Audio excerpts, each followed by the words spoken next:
Brother గారు వారు కూడా 2 మాటలు. శ్యాంబాబు గారు. అందరికీ వందనాలండి. నేను సుపరిచితమే, నా పేరు శ్యాంబాబు. పాస్టర్ గారి గురించి ఏదైనా చెప్పాలంటే నేను ఒక ప్రధాన సాక్షిని. ఎందుకంటే నేను ఆయన దగ్గర 10 నుంచి 11 సంవత్సరాలు ఆయన దగ్గర నేను శిష్యరికం చేశాను. కాబట్టి ఇక్కడ సంఘంలో ఆయన ఎలా ఉంటారు అనేది మేబీ ఇంట్లో ఉన్నవాళ్ళు కానీ పర్సనల్గా ఉన్నవాళ్ళు కానీ కొంతవరకు తెలియకపోవచ్చు. పర్సనల్గా ఉన్నవాళ్ళు ఇంట్లో ఉన్న వాళ్ళకి సంఘంలో ఉన్న వాళ్ళకి కొంత తెలియకపోవచ్చు. ఇటు అటు 2 వైపులా ఉన్న మనిషిని ఎవరైనా ఉన్నాను అంటే అది నేను. సో ఆయన గురించి చెప్పాలి అంటే అందరూ చెప్పారు ఆయన చాలా పేదరికంలో ఉండి కూడా సేవ చేశారని. కానీ ఆయన చేసింది నిస్వార్థమైన సేవ. ఇప్పటి వరకు ఏ సేవకుల్లో చూడని అంత నిస్వార్థమైన సేవ నేను ఆయన దగ్గర చూశాను. ఎంత గొప్ప సేవ అంటే రేపు ఏం జరుగుతుంది, రేపు ఏం తినాలి, లేదంటే నా పిల్లల పరిస్థితి, నేను బాబాని బాబ్జాని వాళ్ళతో కలిపి పెరిగాను. గత 10 సంవత్సరాలు, ఒక 10 నుంచి 11 సంవత్సరాలు ఆల్మోస్ట్ నా బాల్యం అంతా అక్కడే గడిచింది. రేపు ఏం తినాలి, లేదంటే నా పిల్లల భవిష్యత్తు ఏంటి, నేనేం సంపాదించాలి అనేది ఏనాడు ఆయన ఆలోచించలేదు. అంత నిస్వార్థమైన సేవ నేను ఎక్కడా చూడలేదు. ఏ సేవకుడి దగ్గర కూడా నాకు తెలిసినంతవరకు చూడలే. మేబీ ఉండొచ్చు. అంత గొప్ప సేవకుడిని ఈ బావిపల్లి సంఘం కలిగి ఉంది. వాళ్ళు ఎంత టాలెంటెడ్, ఎంత ఎడ్యుకేటెడ్ అయినా ఇక్కడ చిన్న సంఘానికి వచ్చి సేవ చేశారంటే నిజంగా సమర్పించుకున్న సేవ అనేది అదే అని నేను ఒక శిష్యుడిగా, ఒక కొడుకుగా, ఆత్మీయమైన కొడుకుగా నేను చెప్పాలనుకుని చెప్తున్నాను ఇది. అంతేకాకుండా నేను మమ్మీ డాడీ అంటాను. ఎందుకంటే అక్కడ నా బాల్యం అంతా అక్కడే గడిచింది కాబట్టి, అది నాకు అమ్మా నాన్నతో సమానం కాబట్టి.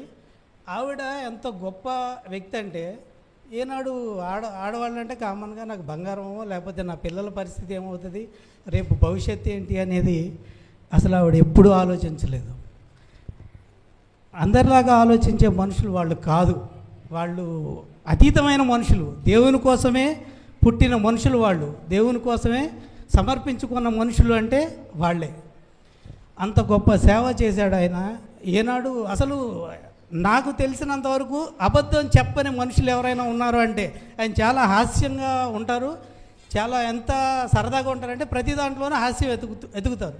అంత సరదాగా ఉండే మనిషి సీరియస్గా ఉండే విషయాల్లో, అంటే ఏదైనా ఒక సంపాదన విషయంలోనో లేకపోతే తనకి ప్రయోజనం పొందే విషయంలో ఇప్పటి వరకు అబద్ధం చెప్పని మనిషి ఎవరైనా ఉన్నారు అంటే ఆయన మా గురువుగారు ఎడిసన్ గారు.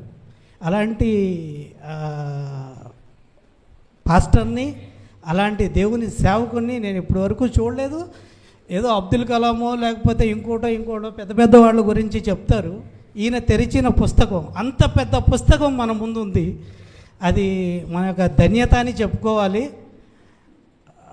అలాంటి దంపతులు మరి ఎక్కడ ఉండరనే నేను అనుకున్నా. ఎప్పుడూ స్వార్థం కానీ లేకపోతే వీళ్ళ వల్ల ఏమొస్తుంది, వాళ్ళ వల్ల ఏమొస్తుంది, మనం ఎవరికి సాయం చేయొచ్చు, ఎవరికి సాయం చేయకూడదు అని బ్యారేజ్ వేసుకున్న మనుషులైతే కాదు. వాళ్ళ సర్వీస్, దేవుని యొక్క సేవ ఇచ్చారు, సర్వీస్ ఇచ్చారు.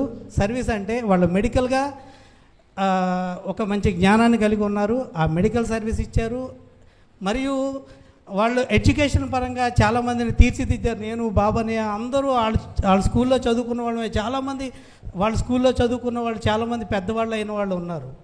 చాలా చిన్న మొత్తాల్లో 30 రూపాయలు 40 రూపాయలు ఫీజులు తీసుకుని చాలామంది అవి కూడా కట్టలేకపోతే, అది కూడా దేనికి, చాక్ పీసుల కోసమో లేకపోతే బోర్డుల కోసమో కావాలి. కాబట్టి వాళ్ళు ఏనాడు ₹1 తీసుకున్న దాఖలాలు నాకెక్కడ కనపడలేదు. ఎందుకంటే 10 సంవత్సరాలు వాళ్ళతో ఉన్నవాడిని నేను. ఇక్కడ వాళ్ళందరూ తెలుసు, వాళ్ళ చుట్టాలు తెలుసు, అందరూ తెలుసు. అంత గొప్ప సేవ కోసమే పుట్టిన వాళ్ళు, సేవ కోసమే బతికిన వాళ్ళు, సేవ కోసమే చచ్చిపోయిన వాళ్ళు ఎవరైనా ఉన్నారంటే ఈరోజు